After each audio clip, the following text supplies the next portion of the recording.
football. There's no doubt about it, to be able to get this put together. And, real credit to Kyle and the athletic director at Central Arkansas. I'm looking forward to the challenge. I think it helps our football team a lot. It helps us a lot just getting used to how we practice, how we prepare, how we get ready for a game. With the canceling of the one scrimmage prior to the Oklahoma game, we had never even really taken the field as a team yet, besides walking through it. But so everything was new in the Oklahoma game. So now we expect to make a lot of improvement. We want to see improvement. We want to see us execute on offense and be able to drive the football and get it in the end zone. And defensively, come up with some 3 and outs and get some turnovers. Coach, specifically, this is John that I'll be helping out with the ESPN broadcast this week, specifically with pre-snap penalties and correctable mistakes from the week 1 game. Is there anything that you do in practice to try to zone in on that, to improve those things? Or with correctable mistakes and mental mistakes, is it just all about, talking to them and emphasizing some things? No, definitely doing it in practice. And, we tried to work on that going into the Oklahoma game. They're a team that utilizes stemming of their defensive front and timing it up with what they see from the quarterback, and they did it very well. We had some really inexperienced guys in there playing that weren't able to carry it over from practice into the game. And, that's really the secret of football, is to be able to carry over what you do in your individual drills to what you do in your group drills to the team. And that's where experience comes in, when guys have played before and been out there with the crowd or whatever noise they were piping in, because they seemed to be a lot louder than what they said the crowd was. They just didn't carry it over, the focus, the concentration, the first time being out there. Besides that, the movement of their defensive front being so fast and physical. So we just made those mistakes, and we're working hard at correcting them. You do drills where we stem every play of inside run, and we got to get better at it, no question. How was that locker room after losing to Oklahoma? I mean, this is a program that has lost quite a bit in past 30 years and everything. Did you notice anything in this team that just makes you feel like, hey, this is a team that wants to get better and can do that? Yeah, I think when you first came in there, you saw people put their head down. The first thing I said was, everyone, I want to see your heads up, your chins up, and we're going to walk out of here. And I don't want to see anybody hanging their head. First and foremost, they did a great job just getting to the game. To battle through this coronavirus and the different guys in and out of practice and who's going to be available for the game, and to focus and concentrate and work hard at it. Like I said afterwards, I'm just proud of the football team on how they handled all of that. Now, do we have to play better football? Definitely we have to play better football, but we did play one of the best football teams in the country.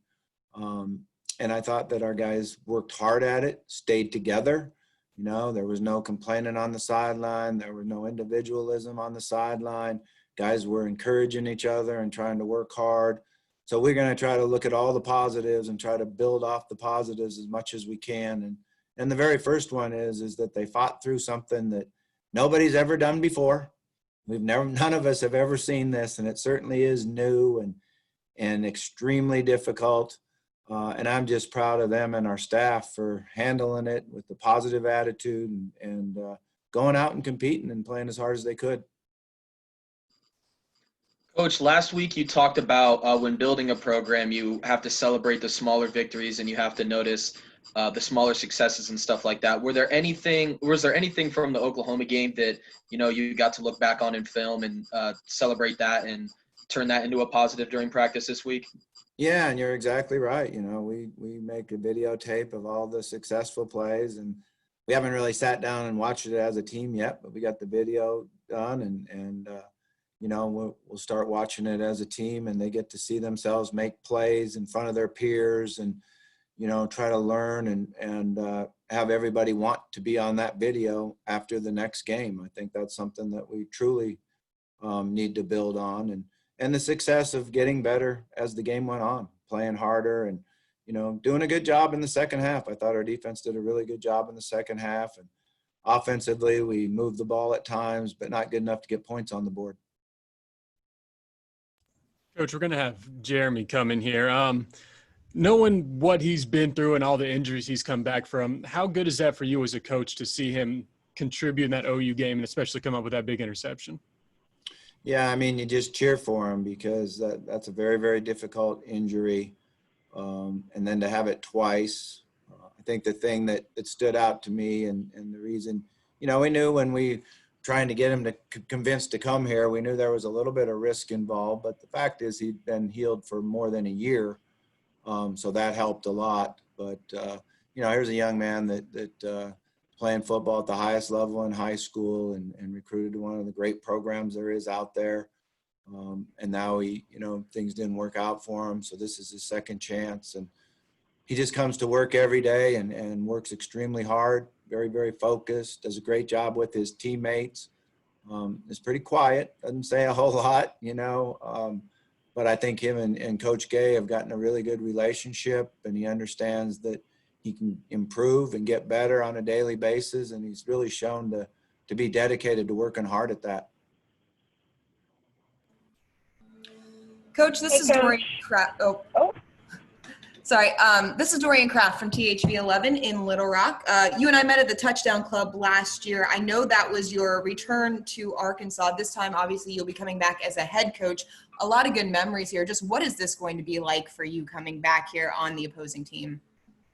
Yeah, I mean, it's going to be different because they have a purple and gray field, and I've never coached on that before. So that's going to be interesting for me. But this really isn't about me. This is about our football team and our players and, preparing for a game and going in to play a really good Central Arkansas football team. Obviously, my memories of Arkansas are very, very good.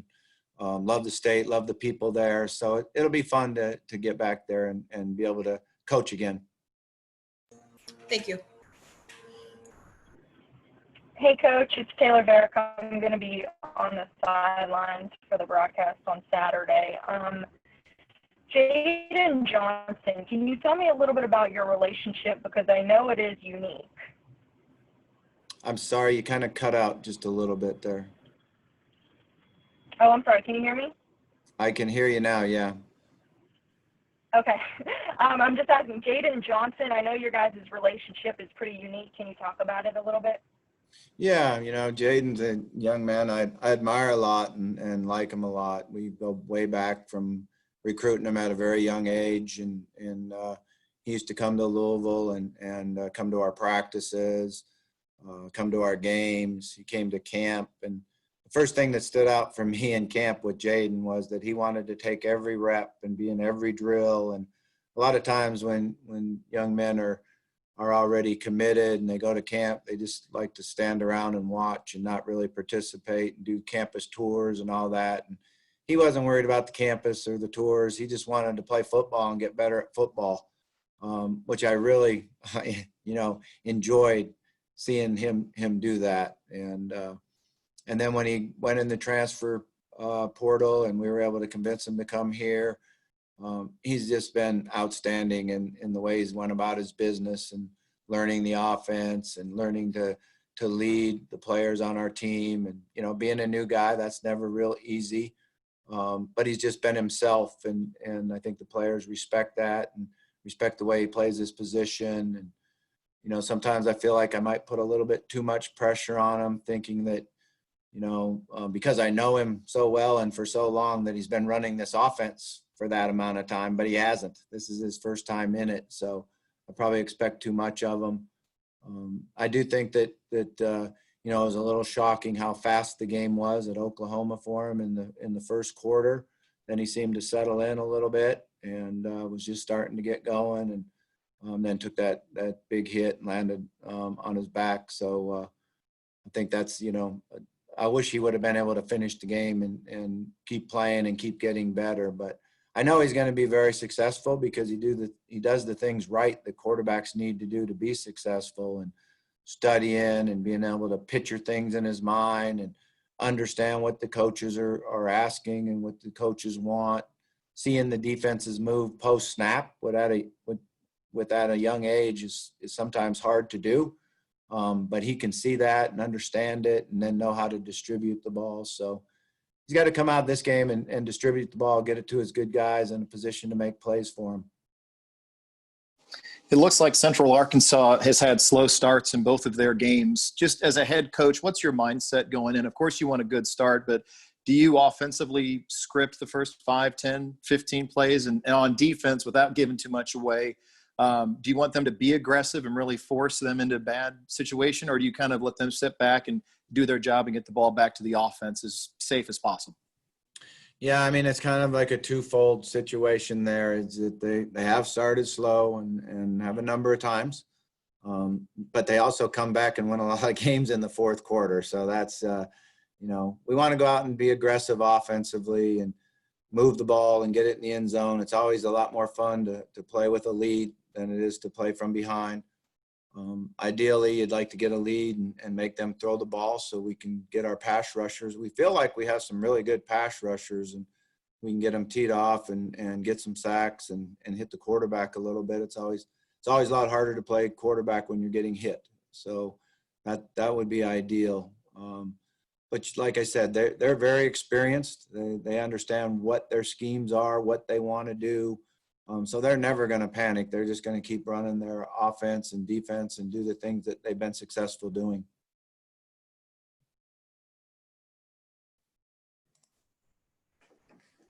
Any other questions for Coach? All right, Coach Petrino, thank you so much for your time. Appreciate it. Thank you. You guys have a great day. Thanks, Coach. Thanks, Coach. Thanks, You Coach. too. All right, we'll have a couple players coming up here momentarily, so we'll pause for just a moment.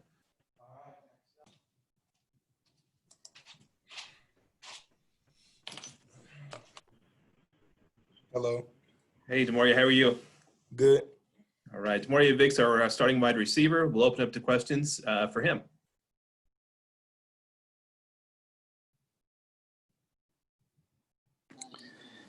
Hey, Damoriea, thanks so much for talking to us. John here. I'll be helping out with the ESPN broadcast. On their side, they've got a really good corner, a pair of good corners, but Robert Rochelle, number 9, he's gotten some NFL pub. What's your thought about going up against an FCS guy that's getting some NFL looks right now? It's exciting. I'm obviously trying to get there myself. So if I want to get there, I got to beat guys like this every week. So I'm gonna just do my best, get open, and yeah. Is there anything you took from the OU game and going up against some really good athletes there as well to, kind of figure out where you stand? Is there anything the OU game taught you?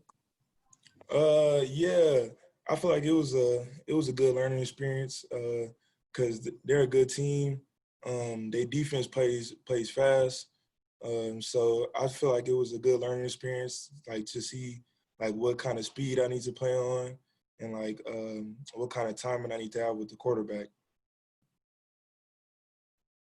And speaking of the quarterback, you got a young man under center in Jaden Johnson. Just what did you see out of him in that first game? And Coach says he's back at practice. And I guess, how have you seen him just really handle this offense coming out of OU and heading into Central Arkansas? I feel like we still got we had like a little stuff to work out. We made a couple mistakes, but it was just I feel like it was just our first game, and it was a big game. So I feel like we just had to calm down and take everything in and just play football. So once we I feel like we get comfortable just playing out there and playing together, and once we kind of know like what like each other's thinking more, then I feel like it'll help us whenever we're out there. As a receiver, just how much are you kind of like itching for the ball to get thrown down the field a little more? You guys weren't able to do that as much the other day, but just kind of going into this game, you got to feel like you got better chances, and it's got to be opening up a little bit. Yeah, I mean, shoot, yeah, I'm itching to get the ball downfield. I know Coach Petrino gonna do a good job of trying to get the ball downfield more this game. And I feel like once we establish a good run game, I feel like it'll open it up more for us. You said that you still have a little bit of stuff to work out with Jaden and the rest of the offense. You know, the nerves pretty high in the Oklahoma game. Do you think that you've built a good connection or chemistry with Jaden so far? And you obviously said that it has a little bit of a ways to go, but just talk about like the chemistry that you've built with Jaden so far. I mean, yeah, we've been staying out to practice and just been working out like how we want the ball thrown, like just working on extra routes after practice, like just so we know like where we want the ball for like each other. So like when we get in the game, we'll know what kind of ball we need for every situation. So like that's just kind of the stuff that we've been working on. Just that little stuff has just been helping. Coach mentioned this past week was the first time that y'all were almost all together as a team. Did it feel that way? And what was that like to just see all the guys out there at Plaster at one time? Yeah, it felt good. Yeah, we haven't been with all the corona and stuff going on. A lot of guys been quarantining, been in and out. And this week it was like our first time with the full team out there, so it felt good. And I feel like once we get right as a whole team, once we can start learning to work together as a team and doing things together, I feel like we'll have a good season. And then do you ever go against guys like Jeremy, he being on the other side of the ball, go against him in practice? And, you know, what is he like as a cornerback that you go against? I mean, yeah, he's always good competition to go against. I mean, because he's a big, long, physical guy. So I feel like he always make me better whenever I go versus him in practice.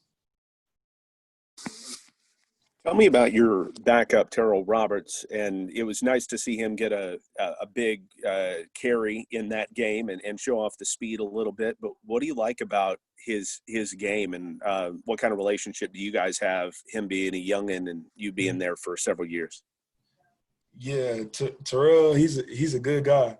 I always like working with him just because he's a younger guy. I always like getting my younger guys. I'm always trying to help him out, coach him up in practice. Like if I see him doing like something wrong, or if he hit a release on a corner and he could have done something better, I'm always trying to help him out. But he's been doing good. I like the speed he played with, and he's a big time. He's gonna be a big time guy in the future.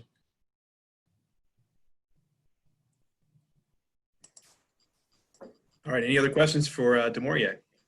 Yeah, I've got one more. Okay. You talked about how Jaden and you guys you and Jaden stay after practice, work on routes and timing and stuff like that. Does he do that with just you and just the starting wide receivers, or does he, get as many wide receivers as he can to stay after practice and work on stuff like that?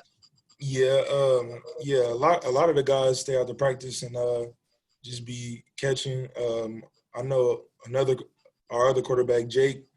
He stays out there too and gets some in. So we it's like a group thing kind of. We all just stay out there just because it will translate to the game. I feel like once the more we connect with each other, the more we throw these balls, the more we work on the routes. I feel like it'll just translate in the game. It's a bunch of freshman quarterbacks. Just how have they how is that being an older guy now with those with a redshirt freshman and a freshman quarterback kind of taking control a little bit? It's something you gotta get used to, just because I guess just because I've been playing for a little while, and so like I kind of know like how things should kind of go.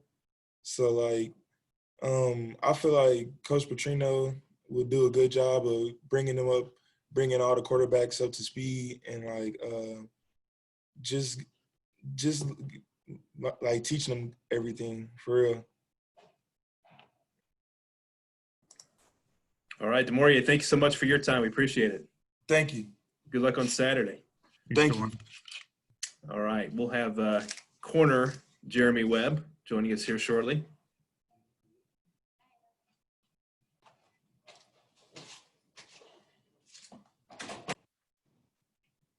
Oh, what's going on? Hey, Jeremy, how are you doing? Doing pretty good. Good. Thanks for joining us. We got a couple guys here for some questions about Saturday's game. And I'm actually going to let Dan Lindblad start since he's got the feature story for you this week. Gotcha. All right. Hey, Jeremy. So you transferred into Missouri State this past summer. What made this place the right one for you? Honestly, it just felt like the right situation going into everything with Coach P being here. Just talking to Coach Beard throughout the whole process, it was kind of like he just sold me on the whole defense and the whole mindset of the program at the time. And then, you know, Coach Gay as well, being a position coach. I mean, you can ask for a better position coach. I feel like somebody that's been experienced in the NFL that knows the ins and outs of the position. So I feel like I can learn a lot from him. So it was definitely like the perfect fit for me. Back in 2018, you tore your Achilles. What was that rehab like in getting ready to play football again after that injury? It was just a tedious process, knowing that it's going to be long, something that I had to be very patient with. I couldn't get too annoyed about how the timetable was going. It's pretty much taking it one day at a time, just staying the course of the process and believing in the training staff, and, just taking it a day at a time, really. You mentioned not being kind of annoyed at that, but then in the fall of that same year, you do the same thing with the other Achilles. Was that frustrating for you, or what was it like getting over that mental block of getting ready to play again after you do it twice? Yeah, it was definitely a hard pill to swallow, just after rehabbing that whole time and just pretty much putting all that work in to get back to potentially playing, because I was a day away from getting cleared from my doctor, actually. And I ended up tearing it that night before I was doing some routine training stuff or rehab stuff that I've been doing the whole fall. So once that did happen, I kind of was obviously was down about it. It was tough for me. But I already been through the process once, so I knew, like, it can't cry with spilled milk, like it happened already, so you need to get back to work. And that was pretty much my whole mindset through the whole thing. Did anybody reach out to you about that, or like where did you find that drive to just keep going through it? I had a lot of people reach out to me because they kind of, especially around the program, because they knew like all the work that I put into and just to get back to being back on the field. So I had a lot of people, a lot of support systems. A special person that reached out to me was actually Richard Sherman. He reached out to me because he had just tore his Achilles a few months back as well. I had a GA there, Tech at the time, that had a connection with him, and he just sent me over a video just pretty much saying, stay up, don't get too discouraged. Like, you already been down this road, you know what it takes to get back to where you need to be, and just pretty much just keep working. And all the work kind of paid off whenever you get that interception against OU. And what was that like? And then also you kind of mentioned Coach Gay earlier. You kind of raced with him down the sideline. Just what was that like for you? Man, it was surreal, because it was like it's like you said, just kind of everything I already been through. Finally I'm reaping my blessings from all the work I already put in. And Coach Gay, that's just something that he does all the time. Whenever I do get an interception in practice or any of the DBs for the chant, he'll just run down the sideline with him, and he'll be the first person in the end zone. He might make it there before you do. And this will be my last one. How did what you've gone through, and you've gone from the bottom, now kind of at the top with Missouri State. How did that shape you as a football player and also just as a person? Just understanding stuff that life throws at you, just how to overcome it. Just for me, I feel like it made me a better player, because I'm way more. I don't want to say I appreciate the game a lot more. It's not that I didn't appreciate it before, but it's very precious to me now. Like, I don't take practices for granted. I don't take games for granted. Just all the little things. Just appreciating everything that the game comes with. Appreciate it. Hey, you were at Virginia Tech, and that's well regarded for. It sends secondary guys to the pros pretty often, and you had to feel like you were kind of on that way when you were your 6'4" guy playing defensive back and slotted to start. Just kind of what do you feel like you have to prove now that you're at Missouri State and injuries have just kind of pushed you back? Yeah, that's pretty much it. The injuries just kind of moved the date back. Like when I first committed to Tech out of junior college, my goal was to be one of the top, if not the top DB in the country. Just with the injuries, like you said, it was just kind of a little setback, and now that I'm finally back able to play, that's my goal as well right now. So it was just coaches and stuff that kind of got you here. Just when you heard Missouri State was coming for you, it's a team that hasn't won too much in a long time. Just what was it that was so attractive along with that coaching staff? Yeah, like you said, just the coaching staff. I mean, it'd be easy to go somewhere that had a successful season last season and just be a part of that. But I wanted to be a part of something new, new coaching staff, and just kind of try to turn the program around. What do you know and what have you heard and what have you seen from Central Arkansas? Coach was just saying that it all runs through Braylon Smith, their quarterback. Just what do they look like out there? I mean, they definitely have some playmakers. Their quarterback will air out the ball, giving their outside receivers chances to make plays on the ball. I feel like their offense kind of lives and dies through their outside receivers. So I feel like if we can eliminate some of the big chunk plays and everything like that, we could have a pretty solid game against those guys. You said that Central Arkansas likes to take some shots deep. Oklahoma took a good amount of deep shots against you guys in the first game. Do you think that that's an area that you need to address and you need to put some more focus on, or what's the deal with that? No, I honestly believe our secondary is actually pretty much the anchor of our team. I believe it was just kind of the first game of the season. You know, it's kind of hyped up. You know, once we started to settle, we actually started to play really well. I feel like they got all of the shots out kind of early, which, I mean, against a team like Oklahoma, you can't really make too many mental mistakes or little mistakes. So I feel like that kind of killed us. But once we actually settled down and relaxed and got into the game and played football, we started reading our keys and everything that we practiced throughout the week, we were actually pretty good. You guys only allowed 7 points, I think, in that second half. Does that bring over any confidence, any momentum going into this week's game? Yeah, definitely. Like I said, like once we just settle back down and not get too overwhelmed about everything, I feel like we can play really well as a secondary, as a defense as a whole, actually. So, when we're all kind of new pieces just clicking together, that was our first game, So I just feel like once we actually gel a little bit better and build some more chemistry, we'll be fine. All right, Jeremy, thank you so much for your time, man. Good luck this weekend. Appreciate you guys. Thanks, All right. Jeremy. All right, that'll wrap up our call today, guys. We appreciate it. We should be able to post game notes later this afternoon for those who need that for the broadcast and for your jobs. But if you need anything else throughout the week, please let me know. Thanks, Rick. Thank you, Rick. Thank you, guys. Thank you, Have a Rick. great day. Thanks, Rick.